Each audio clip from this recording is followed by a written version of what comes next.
भाई जो गुरु वचन पे डट गए, कट गए फंद 84 के, कट गए फंद 84 के, कट गए फंद 84। मानव तो अनंत बार जन्म और मर चुका है। भाई जैसे एक सीधी सी बात है इसको समझने के लिए कि आदमी कैसे बार बार जन्मता है और मरता है। विशेषकर हिंदू भाइयों को तो अच्छे से पता है कि त्रेता युग में रामचंद्र जी आए थे दशरथ के बेटे, और जब उनकी पत्नी को रावण उठा ले गया, अब बेचारा रामचंद्र क्या करे, राज्य से वो निष्कासित है। अब अपनी पत्नी को रावण से लड़ाई करके वापस लाने के लिए उसको सेना की आवश्यकता थी। अब उस समय किष्किंधा में बाली ने अपने भाई के साथ में लड़ाई करके और उसके राज्य के ऊपर कब्जा कर रखा था, और सुग्रीव की पत्नी को भी बाली ने अपनी पत्नी बनाकर रखा हुआ था। अब सुग्रीव का संपर्क हो गया हनुमान जी के माध्यम से श्री रामचंद्र जी के साथ। अब रामचंद्र जी ने कहा कि ऐसी ऐसी बात है, तो सुग्रीव ने कहा कि मैं अपनी वानर सेना से आपकी मदद कर दूंगा, लेकिन आपने मेरे भाई बाली से मेरा राज्य और मेरी पत्नी वापस दिलवानी पड़ेगी। तो रामचंद्र जी ने अपने स्वार्थ के लिए हां भर दी और कोई ऑप्शन नहीं था। तो श्री रामचंद्र जी ने यानी विष्णु जी ने धोखे से पेड़ की ओट लेकर और बाली को तीर से मारा, और बाली ने मरते समय कहा कि मेरी तेरी क्या दुश्मनी थी, तूने तो अपने स्वार्थ के लिए मारा मेरे को, अपनी पत्नी को रावण से छुड़वाने के लिए, क्योंकि सुग्रीव ने वायदा किया था कि तू मेरे भाई को मारकर मुझे राज्य दिलवा देगा तो मैं वानर सेना से तेरी मदद करूंगा। तो हे विष्णु, हे रामचंद्र, तूने तो अपने स्वार्थ के कारण मेरी मृत्यु की है, इसका बदला कब देगा। तो विष्णु अर्थात श्री रामचंद्र जी ने कहा कि द्वापर युग में मैं फिर से श्री कृष्ण के रूप में जन्म लूंगा, यानी फिर से मेरा जन्म होगा, और उस समय मैं अपना ये बदला दूंगा।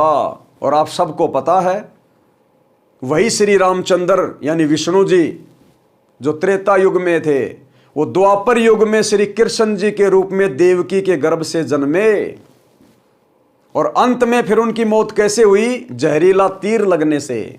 वो बाली वाली आत्मा, वो एक शिकारी बना द्वापर युग में, श्री कृष्ण बना राजा, और श्री कृष्ण जी जंगल में गया हुआ था, एक पेड़ के नीचे सो गया पैर पे पैर रख के।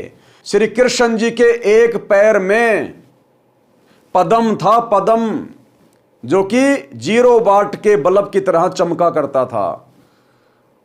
अब त्रेता युग में जो सुग्रीव का भाई बाली था, जो द्वापर में एक शिकारी बना था, वो एक जहर बुझा हुआ तीर लेकर शिकार करने निकला था, लेकिन शिकार नहीं मिला। अचानक से देखा कि कोई चीज चमक रही है, पेड़ों की झुरमटों से उसने देखा कि कोई चीज चमक रही है। अब उसने सोचा कि पूरा दिन हो गया शिकार मिला नहीं, और लगता ये हिरण बैठा उसकी आंख चमक रही है, अगर मैं इधर उधर से जाऊंगा तो ये भाग जाएगा।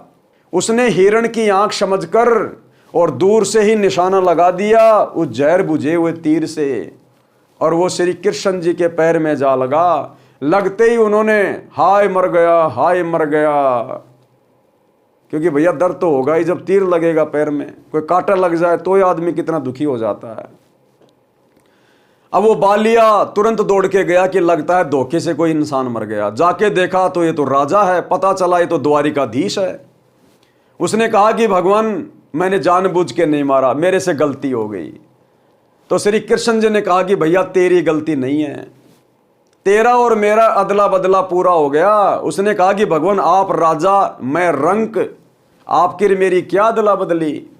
तो श्री कृष्ण जी ने कहा कि त्रेता युग में मैं रामचंद्र जी के रूप में जन्मा था, और तू सुग्रीव का भाई बाली था, और मैंने तेरे को धोखे से मारा था तीर से। आज भाई तूने धोखे से मेरी हत्या कर दी, तेरा बदला पूरा हो गया। कहने का मतलब भाई और बहनों, इस प्रकार से हमारे बारंबार जन्म और मृत्यु होती है। जिस प्रकार इस भगवान विष्णु की बारंबार जन्म और मृत्यु होती है, त्रेता युग में रामचंद्र बन के जन्मा, फिर द्वापर में श्री कृष्ण बन के जन्मा, और कलयुग के लास्ट में अब वो कल्कि बन के जन्मेगा। कलयुग के लास्ट में जब हमारे भगवान जन्म और मरण में हैं, तो भला आप और हम 2 कोटि के इंसान भला कैसे जन्म मरण में नहीं आएंगे। और दूसरी बात, हम जिन भगवानों की भक्ति कर रहे हैं सुख प्राप्त करने के लिए, पाप कर्मों का सत्यानाश करवाने के लिए, क्योंकि सुख कब होगा, जब हमारे पाप कर्म कटेंगे। भाई पाप कर्मों से दुख होता है और जो पुण्य होते हैं उनसे सुख होता है। तो हम अपने पाप कर्म कटवाने के लिए तो भक्ति करते हैं ताकि हम सुखी हों। ये विष्णु भगवान खुद भी अपने पाप कर्म नहीं काट सकता। इनकी भक्ति से, ब्रह्मा विष्णु महेश की भक्ति से, देवताओं की भक्ति से आप और हमारे पाप कर्म कहां कटेंगे। अरे त्रेता युग में इसने बाली को मारा, धोखे से पाप किया, उस कर्म का बदला देने के लिए इसको द्वापर में श्री कृष्ण जी के रूप में जन्म लेना पड़ा और मौत का बदला मौत से ही देना पड़ा। तो जब ये विष्णु अर्थात श्री रामचंद्र खुद अपना वो कर्म नहीं काट पाया, तो इसकी भक्ति से आप और हमारे कर्म कैसे कटेंगे। तो भाई और बहनों, ये ज्ञान सतगुरु ने आके दिया। ये कथाएं तो हम रात दिन पढ़ते थे, हमारे गुरुजन पढ़ाते थे, लेकिन समझ में ना हमारे आती थी ना हमारे धर्म गुरुओं की आती थी। आज सतगुरु ने आके इन कथाओं का रहस्य बताया, इन कथाओं का सारांश क्या, निष्कर्ष क्या है।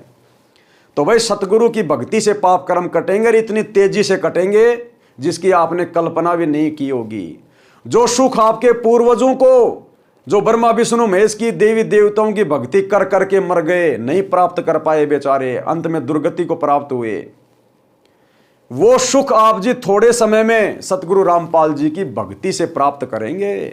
एक बार सत्संग सुनना शुरू करें और उसके बाद में ज्ञान समझ में आए तो नाम दीक्षा लीजिए और फिर देखिए नित नए सुख परमात्मा आपके घर में, आपके शरीर में, आपके कारोबार में देगा। भाई जो गुरु बचन पे डट गे, कट गे फंद 84 के, कट गे फंद 84 के, कट गे फंद 84 के। भाई जो गुरु बचन पे डट गे, कट गे फंद 84 के, कट गे फंद 84 के, कट गे फंद 84 के। भाई जो गुरु बचन पे डट गे,